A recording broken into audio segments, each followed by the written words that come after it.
Hello everyone, आप सभी लोगों का एक बार फिर से आपके अपने यूट्यूब चैनल में स्वागत है। दोस्तों, आज के इस वीडियो में हम लोग डिस्कस करने वाले हैं वोल्टैम ट्रांसफॉर्मर्स लिमिटेड के बारे में। देखिए, वोल्टैम ट्रांसफॉर्मर आपको कंपनी के नाम से समझ में आ रहा होगा कि ये कंपनी जो है वो क्या करती है। तो कंपनी जो है वो बहुत बड़े स्केल पर जो है ना वो आपको ट्रांसफॉर्मर्स की मैन्युफैक्चरिंग करती है और गुजरात की बड़ौदा बेस्ड कंपनी है और बहुत छोटी कंपनी है, साइज़ में बहुत बड़ी कंपनी नहीं है।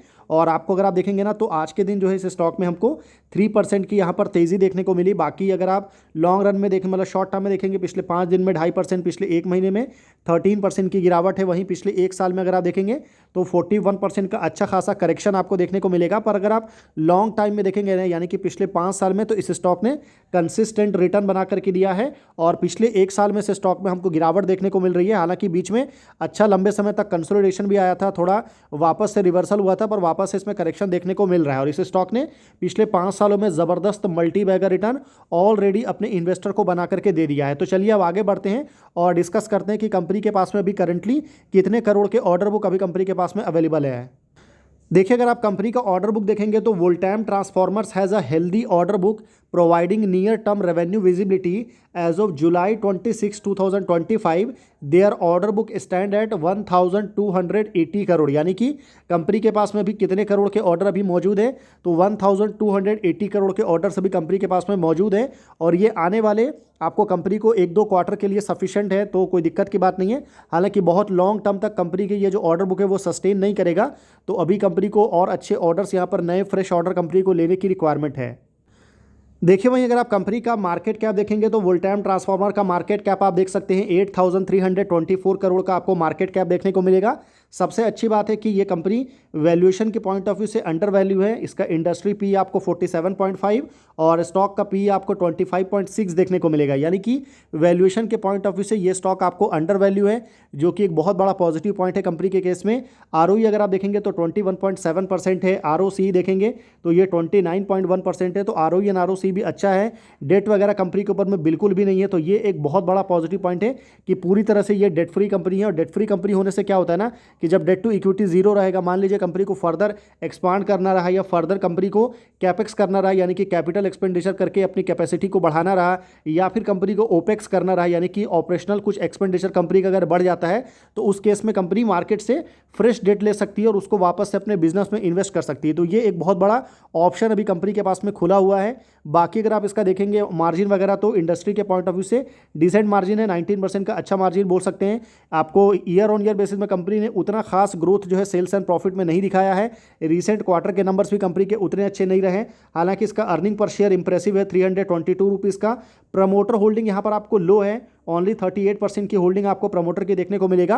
पर इसके अलावा जब हम कंपनी के शेयर होल्डिंग पैटर्न को डिस्कस करेंगे ना, तब मैं आपको बताऊंगा कि इस कंपनी में जो है ना एफआईआई यानी कि फॉरेन इंस्टीट्यूशनल इन्वेस्टर और डीआईआई यानी कि डोमेस्टिक इंस्टीट्यूशनल इन्वेस्टर, इन दोनों ने भी जो है अच्छी खासी क्वांटिटी बाई करके रखा है। इस वजह से प्रमोटर की यहाँ पर आपको लो होल्डिंग देखने को मिल रहा है। बाकी अगर आप शेयर से रिलेटेड एनालिसिस पर अगर आप आएंगे तो यहाँ पर आप देख सकते हैं कंपनी में आपको पॉजिटिव पॉइंट्स बहुत सारे हैं। जैसे कि अगर आप देखेंगे तो कंपनी आपको बिल्कुल डेट फ्री है, कंपनी ने डेट को काफ़ी हद तक कम किया है और कंपनी ने पिछले 5 सालों में जो है ज़बरदस्त 29.7% CAGR यानी कि ऑलमोस्ट 30% के CAGR से पिछले 5 साल में कंपनी का प्रॉफिट यहाँ पर ग्रो किया है। और वही कंपनी का जो डिविडेंड पे आउट है वो भी काफ़ी इंप्रेसिव है। और उसके अलावा अगर आप नेगेटिव पॉइंट देखेंगे तो प्रमोटर की जो होल्डिंग है वो पिछले 3 सालों में जो है ना आपको 12.2% से यहाँ पर हमको गिरावट देखने को मिला है। तो प्रमोटर ने अपनी होल्डिंग को डिक्लाइन किया है, अपनी होल्डिंग को कम किया है। तो ये एक नेगेटिव पॉइंट ज़रूर है जिसको आप कंसीडर कर सकते हैं। बाकी अगर आप क्वार्टरली नंबर के ऊपर अगर आप आएंगे तो अच्छे नंबर से ऑलमोस्ट अगर आप लास्ट क्वार्टर में देखेंगे ना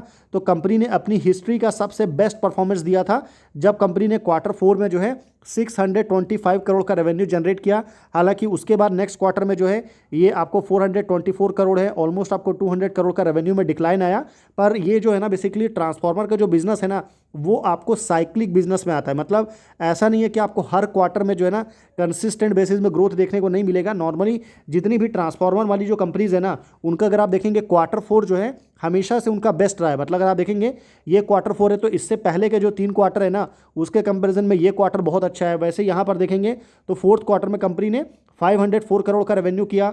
उससे पहले कंपनी ने अगर आप देखेंगे तो कभी भी जो है इतना रेवेन्यू जनरेट नहीं किया। सेम अगर आप 2023 का Q4 देखेंगे तो 440 करोड़ का रेवेन्यू है और इससे पहले के किसी भी क्वार्टर में कंपनी ने इतना रेवेन्यू जनरेट नहीं किया। तो ये क्लियरली यहाँ पर इंडिकेशन है कि हमेशा से कंपनी का जो Q4 रहा है वो इंप्रेसिव रहता है और ये इस बिजनेस का ही ऐसा डिमांड है। बाकी मार्जिन्स में बहुत ज़्यादा चीज़ें चेंज नहीं हुई है। पहले 13, 15, 16% देखने को मिलता था, 20% भी आया है। अभी भी अगर आप देखेंगे तो 19, 20%, हालांकि रिसेंट क्वार्टर में ये घट करके 17% पर आ गया, क्योंकि कंपनी के ऊपर में डेट का बिल्कुल भी बर्डन नहीं है, तो इंटरेस्ट नहीं है, डेप्रिसिएशन आपको बहुत ज़्यादा देखने को नहीं मिलेगा। तो टैक्स वगैरह कैलकुलेट करने के बाद में जो नेट प्रॉफिट है वो 97 करोड़ लास्ट क्वार्टर में मैक्सिमम था। इस क्वार्टर में अच्छा खासा डिक्लाइन आया है 17 करोड़ का। और उसके पीछे का क्या रीज़न है? तो ऑब्वियसली जो रीज़न मैंने अभी आपको बताया, एक तो आपको मार्जिन में अच्छा खासा डिक्लाइन हुआ है, दूसरा कंपनी का रेवेन्यू भी जो है ना वो 200 करोड़ से यहाँ पर कम हुआ है। तो 200 करोड़ छोटा मोटा अमाउंट नहीं होता है, बहुत बड़ा अमाउंट होता है, तो इसको आपको ज़रूर समझने की ज़रूरत है। बाकी ईयरली नंबर के ऊपर अगर आप आएंगे तो यहाँ पर आप देख सकते हैं कंपनी ने कंसिस्टेंट बेसिस में पिछले 4-5 सालों में ग्रोथ यहाँ पर हमको दिखाया है। हालांकि इससे पहले कंपनी काफ़ी लंबे समय तक एक ही रेंज में, आप देख सकते हैं 2 साल तक बिल्कुल कांस्टेंट रेवेन्यू, यहाँ पर भी 2 साल बिल्कुल कांस्टेंट रेवेन्यू, यहाँ भी 2 साल कांस्टेंट रेवेन्यू, तो दो साल में कंपनी ने ग्रोथ दिखाया है। बाकी यहाँ पर पिछले अगर आप देखेंगे ना 5 सालों में, तो कंसिस्टेंट बेसिस में हर साल कंपनी यहाँ पर अपने रेवेन्यू में ग्रोथ दिखा रही है और ये एक बहुत बड़ा पॉजिटिव पॉइंट है। और अगर आप देखेंगे ना कि किस परसेंटेज से कंपनी ग्रो करी है, तो पिछले 3-4 सालों में आपको 62%, 22%, 19%, 15%, 17% ऐसा ग्रोथ आपको देखने को मिलेगा कंपनी के रेवेन्यू में, जो कि अच्छा इंडिकेशन है। वहीं वोल्टाइम के केस में अगर आप देखेंगे तो लॉन्ग टर्म में कंपनी का मार्केट बहुत इंप्रूव हुआ है। मार्जिन पहले बिल्कुल सिंगल डिजिट में मार्जिन था, पर अभी ये आपको 19-20% के ऊपर में कंपनी का मार्जिन आपको पहुंच चुका है। बाकी टैक्स वगैरह कैलकुलेट करने के बाद में नेट प्रॉफिट भी आपको 326 करोड़ के ऊपर में खड़ा है। बैलेंस शीट आप देख सकते हैं, काफ़ी स्ट्रॉन्ग बैलेंस शीट आपको देखने को मिलेगा। रिजर्व कंपनी के पास में इंप्रेसिव है और लगातार कंपनी ने जो है ना, अगर आप देखेंगे तो पिछले काफ़ी लंबे समय से कंसिस्टेंट बेसिस में हर साल कंपनी ने अपने रिजर्व को यहाँ पर इंप्रूव किया है और ये एक बहुत बड़ा पॉजिटिव पॉइंट है कि हर साल ईयर ऑन ईयर बेसिस में कंपनी का जो रिजर्व है वो बढ़ रहा है। वहीं अगर आप डेट देखेंगे तो पिछले काफ़ी लंबे समय तक बिल्कुल 1 भी करोड़ का डेट नहीं था। रिसेंट टाइम में 2-3 करोड़ का डेट है, पर ये उतना ज़्यादा मैटर नहीं करता है, तो इसको आपको बहुत ज़्यादा सीरियसली लेने की ज़रूरत नहीं है। तो ये एक बहुत स्ट्रॉन्ग पॉइंट है जिसको आपको कंसीडर करना चाहिए। बाकी अगर आप इसके शेयर होल्डिंग पैटर्न के ऊपर आएंगे तो लेटेस्ट क्वार्टर में भी यहाँ पर 1% से के आसपास जो होल्डिंग है ना, मतलब 1% तो नहीं, यहाँ पर आपको 0.2% टू भी अगर आप प्रिसाइज जाएंगे तो होल्डिंग डाइल्यूट हुई है प्रमोटर की। और लॉन्ग रन में अगर आप देखेंगे तो एक समय पर 50% की होल्डिंग थी, तो 12% के आसपास जो है ना, यहाँ पर आपको सीधा सीधा बोल सकते हैं कि 12.20% की होल्डिंग जो है प्रमोटर की आपको डाइल्यूट हुई है। वहीं अगर मैं एफआईआई की बात करूं तो एफआईआई आप देख सकते हैं कितना, तो 23.91% से घट करके 23.23 आया है।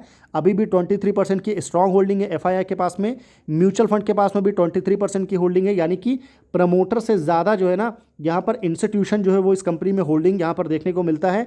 और 46% जो है छोटा मोटा नंबर नहीं होता है, बहुत बड़ा नंबर है। उसके अलावा अगर आप पब्लिक की होल्डिंग देखेंगे तो ओनली 15% की होल्डिंग जो है यहाँ पर आपको पब्लिक के पास में है।